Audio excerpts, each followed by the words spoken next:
This exhibition is called Stanny's Stews. Who was Stanny Stews?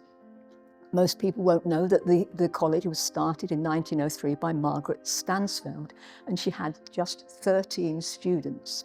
She bought one house in 37 Lansdowne Road. At this time, in 1903, it wasn't the thing for young ladies and young women to play team sports. And it wasn't the thing for them to wear short skirts, and they had to be very, very courteous. When they went into town, they had to wear their hats and their gloves so that the people of Bedford wouldn't think, oh, there's this college that's been established and I'm not quite sure what they're doing there.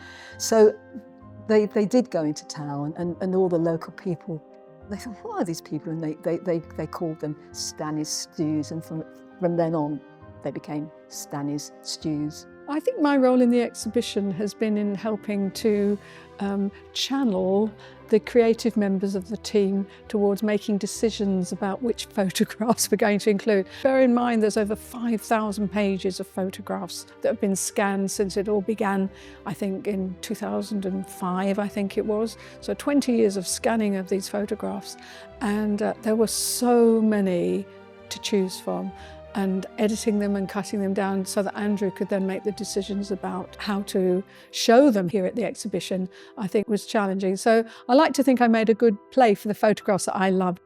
I was working at the university in technical sport, and Steph came to see me because she knew I had a scanner, and she asked if I'd scan an album of photos, which she must have been quite pleased by. And then she asked, would I be able to carry on doing the rest of the albums? So I cleared it with my line manager. And from then on, every Wednesday afternoon, I would scan another album. And this continued for several years until I left and retired. And then after that, I continued to do it outside because there were still so many albums that needed scanning. I was a lecturer at De Montfort University in the year 2000, and I knew that 2003 was looming up, although 3 years seems a long time, but we're going to have a big centenary because the college was established in 1903. So I started my planning then, and I really wanted to find some photographs and memorabilia. And I discovered this old cupboard at Lansdowne campus where I worked. Opened it up, and inside were boxes and boxes. So I had a poke around, and I found these wonderful albums and wonderful costumes, blazers, equipment, all kinds of things. And as I opened up these albums, I realised it was the history of the college. Now, I was a student in the late 60s at Bedford College of Physical Education, and I had no idea that we had any history. I knew nothing of this. Even when I did my master's degree about women's sporting history, I didn't even know that this cupboard existed and that this history existed. So imagine how excited I was to find all this. It was back in 2008 that I first met Steph Daniels in her role as the archivist for the Bedford Physical Training College archive, where it was based at the University of Bedfordshire. I just remember being so impressed with the fantastic range and breadth of that collection, from photographs to some costume and badges, and it being all about the Physical Training College, the women who trained there as teachers, just being a fantastic archive of material. And it's taken all this time to really kind of come together and bring this exhibition to fruition. Absolutely fascinating and so visual as well, and a great story of women's social history as well within the sporting area.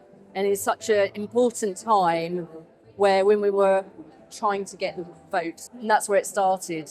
This college wasn't just teaching your typical dancing, watercolour, the typical Edwardian things that women should be taught. They were teaching about anatomy, physiotherapy, giving women careers. So it's such a turning point in women's social history. I was really surprised by the content of the albums, particularly with the use of the cameras. One of my favourites, I suppose, is from 1903, and it's at the back there, and it shows a young woman with a very old camera, what looks like putting a dark slide into a camera, which reminded me of my old art college days, because we would use plate cameras, and it was as if she was actually doing that. It was the use of the cameras, but also the way they used the cameras as well. There are certain photos that are what I would say are really modern compositions. I don't think these photographs in fact, I know these photographs haven't been seen by the people of Bedford. They are absolutely fascinating. It's not just about the sport and the gymnastics, but the social history, the fun, the entertainment, the play. So nobody in Bedford, or very few people in Bedford, will know about what happened at Bedford College of Physical Education and Bedford Physical Training College as it was in the early stages. It's amazing. It's amazing to see how far sport has come. I'm obviously used to the modern era of sport, but going around and looking at all the photos, it was crazy to look at the lacrosse one where the goalie doesn't even have a helmet on. And it's just amazing to see how far everything's come. Yeah. We have so many photographs in our collection, and for me to pick half a dozen of my favourites, it's a really impossible task. But there are some which I really love and really speak to me. There's one, for example, it's called A Fire Drill, and it's in 1937. And it's one girl hanging, it looks like she's hanging from a gutter at the top floor of a house in Lansdowne Road. I think it might be 33. I've always thought, well, is there somebody below her waiting with a blanket to catch her? Are all the students crossing their arms that they're going to catch her? I was never really sure. But once Andrew has scanned this photograph, and since we've enlarged it for this exhibition, I've been able to have a really close look at it. And I can see now, which I could never see before, that she's on a harness. And there's a piece of rope, or string, I'm not sure, hanging from her coat. And as I look up to the top of the house, there's a figure, a dark figure inside. So I imagine this figure has got some kind of a pulley system, and she's gradually letting this student down onto the floor. I'm really glad I've solved the mystery of that photograph. It's absolutely wonderful. You look and you know what I've learned over the last few years is how much the women before everybody has stood on other women's shoulders. We stand on women's shoulders as they do others. And you look at, if you love and you have the passion for sport, nothing will stop you playing it. It was really extraordinary that Margaret Stansfeld started this college in Bedford. She wasn't by any means a rich woman. Her father had died when she was 12 or 13, and she had, I think, 4 or 5 other children in the family. And she and her sister both went to work as kind of teachers, unqualified teachers in a school in London, just to get some money to help their mother out. And Margaret Stansfeld taught in schools in London, Cambridge, all over the place. And once she became qualified PE teacher, she studied under Madame Bergman Osterberg. Once she's qualified as a teacher, she decided Bedford would be a great place to establish a college because it had good railway links, it was very close to London, and Bedford had good schools at that particular time. She was already working at Bedford High School, and so she established this college here and worked really with Bedford High School because her students would go into Bedford High School for teaching practice, and the girls from Bedford High School would come into the college to be taught by the students. And at this time, it was very unusual for women to have a profession. It's definitely been something different, definitely not done it before, but I've really enjoyed it and learning about the association. Personally, I'd never heard of it before, and obviously wearing an original, I've been feeling definitely very honoured, and it's just been great to be here. There are so many fantastic photographs, it is really difficult to choose just a few. I think from my own personal point of view, one of the students sort of doing the ropes in the gym brings back particular memories for me during my sort of days at school, if you like. And I think the social history ones, so the ones around wartime and the contribution, so the massage clinics that went on for some of the soldiers and military personnel billeted here tell a lovely story around the students and their contribution. So I'd probably choose those couple personally. All these pictures, they show the diversity of Bedford and also the activities the people have been taking long time ago. So the Bedford has been a place where the people have been active all their life. So this physical education exhibition is absolutely wonderful place to be. There's one photograph in the exhibition here that I must mention too. Another one of my favourites. It's of two hockey girls, and it's in 1903 again. And they're standing arm in arm with their old-fashioned hockey sticks with their long head. They've got very, very long skirts, and they've got ties. Now imagine what it would be like playing hockey today, wearing these long skirts, and they've got these little hockey boots, soft hockey boots and shin guards, nothing to protect their gums or their heads or anything like that. And it's such a lovely photograph. Anita and I thought, wouldn't it be lovely if we could recreate this photograph? Now I still play hockey, so I took this photograph down to my hockey club and I asked my team if any of them would like to choose a pal, and we could recreate this photograph.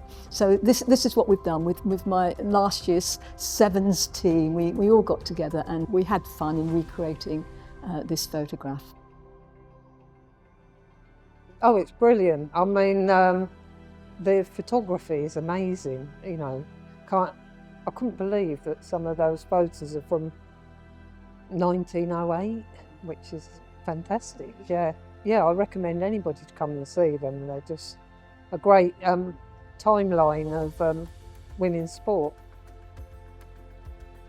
One of the really lovely things about the exhibition has been, I think for me, has been to try to show a different side of Margaret Stansfeld. Many of the books, many things you read, she comes over as a bit sort of austere and humourless. What was really lovely was to find a book of hers in which she'd written a poem. It's quite a lengthy poem.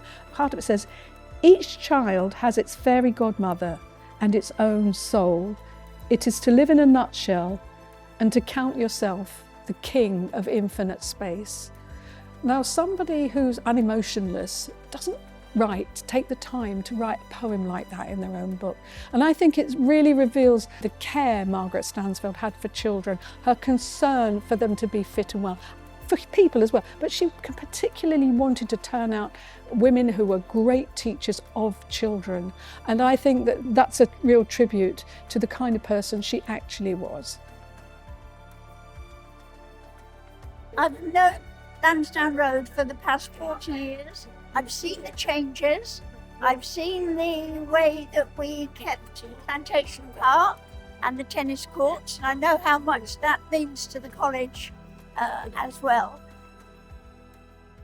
I wanted to involve some local school children in the project as well. So one of the members of my hockey club taught at Turvey School. There's this beautiful photograph in 1926 of a group of kids sitting on a bench in their hats and swinging their legs and things. So I took this photograph to the school and got her to sort out all her kids. That's in the exhibition today. There's also a couple of pictures of the children with hoops. And we've recreated that too. And the kids absolutely loved it. And it's going to bring all them to the museum. It's going to bring their mums to the museum. So again, a different generation of children, of people coming into the museum. Although this has been the most wonderful experience and to put this exhibition together, it does come tinged with a little sadness for those of us involved, because the president of Bedford Physical Education Old Students Association, which is us really, lost a very, very important figure to the association, our president, Jan Schofield, who not only was a wonderful president of this association, but was so committed to this exhibition. And to lose Jan, it has been a real blow to us. And so, in her memory, we dedicate this exhibition to Jan.